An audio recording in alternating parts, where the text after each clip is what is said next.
Hi, I'm JD, and what we're going to be doing today is a lecture on the TI-30XS multiview. I'm going to give an overview on how to use it.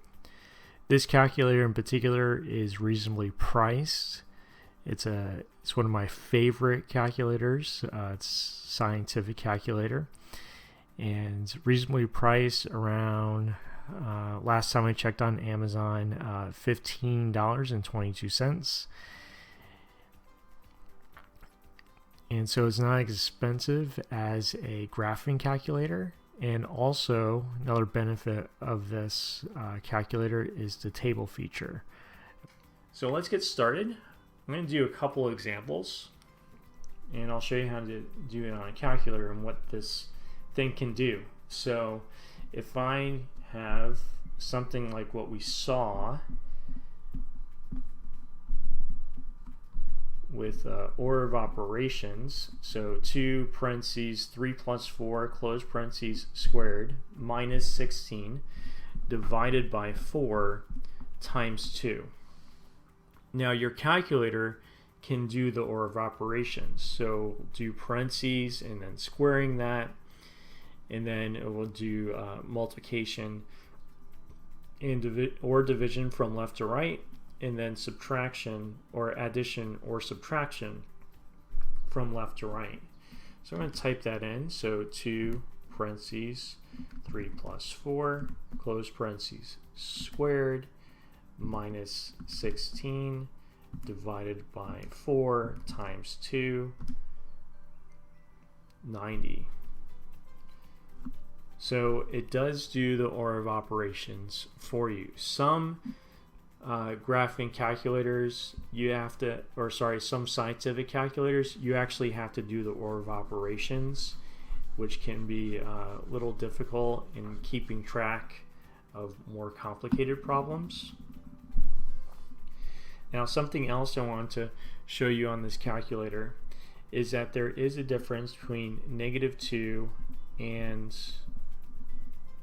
-4. So there's a difference between a negative sign and a minus sign on the calculator. An operation has to be between two numbers. So this sign is actually a negative sign, and then this right here is an operation. So that would be a minus sign because it's in between these two numbers. On your calculator, there's a like a negative sign with parentheses around it. That's to tell you that it is the negative sign, and then on the side right here, that would be a minus sign. So -2 minus 4, and then enter. So I get -6. One of the bonuses about this calculator is that it's a multi-view, so you could see that there's multiple lines. Some calculators, or actually most calculators, show you one line at a time. Some don't even show you the lines in what you're typing in. So that's why this calculator can be very useful. So I'm going to clear. Now let me show you if you type it in incorrectly. So if I type in the minus sign, -2, -4, see how it says answer? That answer right there, or ANS, which is short for answer, takes the previous line. So it'd be -6, -6 from the previous line, and then -2, -4, which gives you a -12. Alright, so now let's look at exponents. Some things that you can do there. So if I have 4 squared, write these down, 5 cubed, 16 raised to the 1/2, I can type these all in. Now, I'm going to go to mode first because I want to show you something. So with this calculator, there's a difference between classic and math print. I have it on math print. That's why my exponent was looking like an exponent. So you can switch between Math Print and Classic. Just use the arrow keys to navigate, highlight it, push enter if need be. And I'm gonna highlight Math Print and just keep it on Math Print. Second, quit. Classic would be, so Math Print kind of,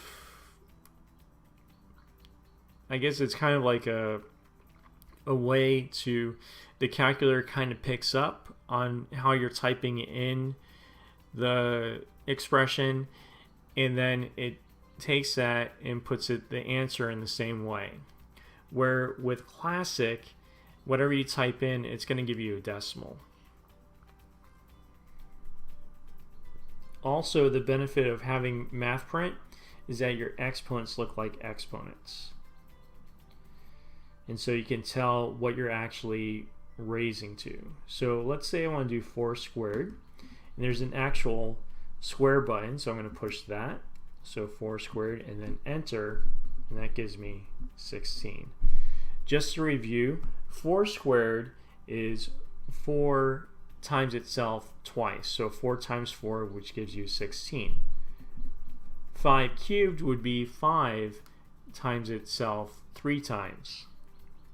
So 5 times 5 times 5. Now on your calculator, notice that there's no X cubed button for the TI-30XS multiview, which is fine because you can use what's called caret. And so it looks like it's raising it up, and that's what it's doing. So it'd be 5, push the caret button, and Math Print is going to do it this way. It's going to actually look like an exponent. Push 3 and then enter. And it gives you 125. Now, what about a rational exponent? You're going to see these later in the course. So if I do 16 raised to the 1/2, instead of putting 1/2, I can do 1 divided by 2, because it's the fraction bar is the same as division. So I can do that, and I get 4. That's interesting. What's going on here? Well, with a rational exponent is the same as a radical. So it's the same as saying the square root of 16. Let's actually do that. Let's actually do on the calculator square root of 16. So if I type in, if I do second, and then you have the radical which is right above it, you can push that. Again, whenever it's right above it, and I don't know if I said this or not, but if it's right above it, you would push the second button first, and then that key, and then type in 16, and then enter, and get 4. What about something like a cube root? So if I have the cube root of -64, how would I find that? Well, notice that again there's no cube root button, but there is a X root button. So you push the number first. This is called a index.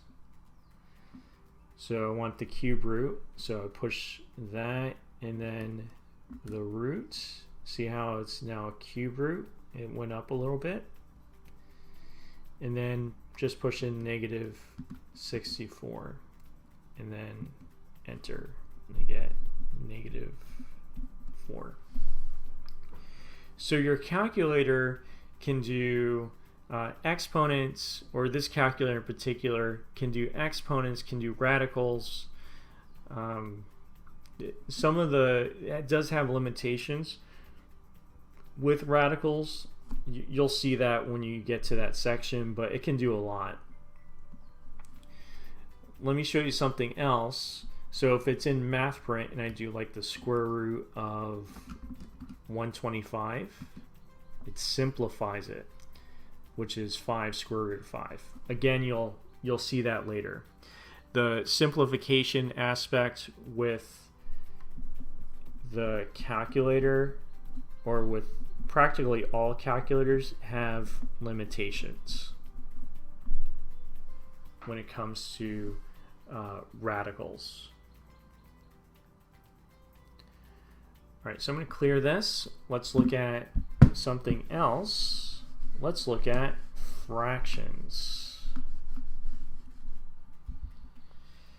So let's do 1/2 minus 1/3.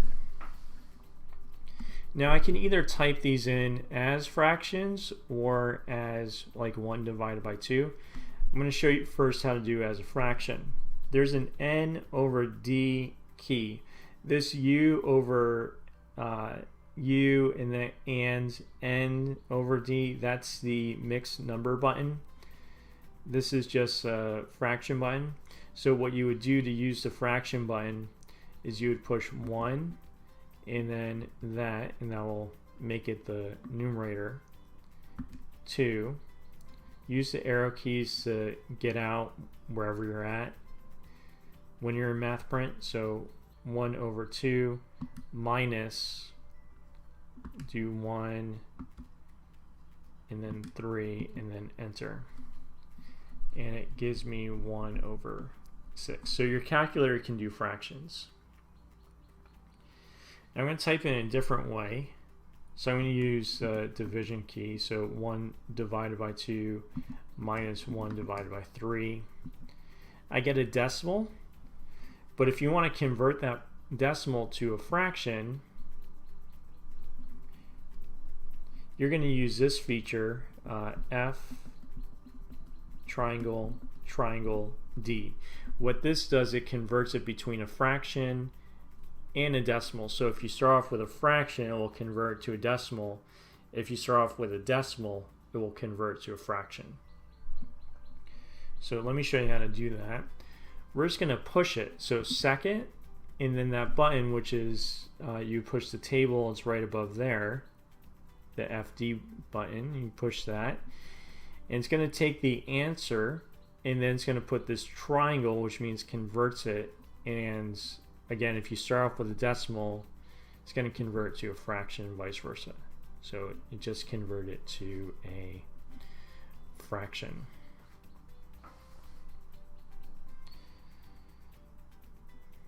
So it can multiply fractions, divide fractions, add, subtract fractions. It can do all those things that you saw in Units 1 and Unit 2. So what else? You can actually use it for equations. So you can check your work when it comes to equations. So let's say that you did 2x minus 3 equals 11. And you have x equals 7. And you want to check that. Well, the buttons you're going to use is you're going to use the store button, STO, which is going to store the variable, and then you're going to use the variable button as well, which has a big X on it and some other letters. So I'm going to store it first. So I'm going to take x equals 7, store it, so 7, store, push the number first and then the variable, and then enter 7.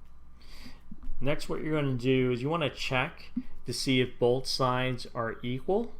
So what you do is you just do one side at a time. So I'm going to do 2x minus 3. Now I want 11. I got 11. Nice. So this x equals 7 is a solution to that equation.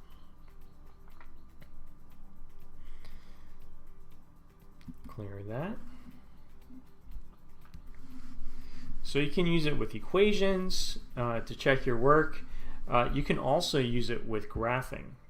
So let me show you how to use it with graphing. So let's say that you have y equals 3x minus 5, and you were told to graph that. And let's use a table, and we're going to put -1, 0, +1. So to start this, push the table button.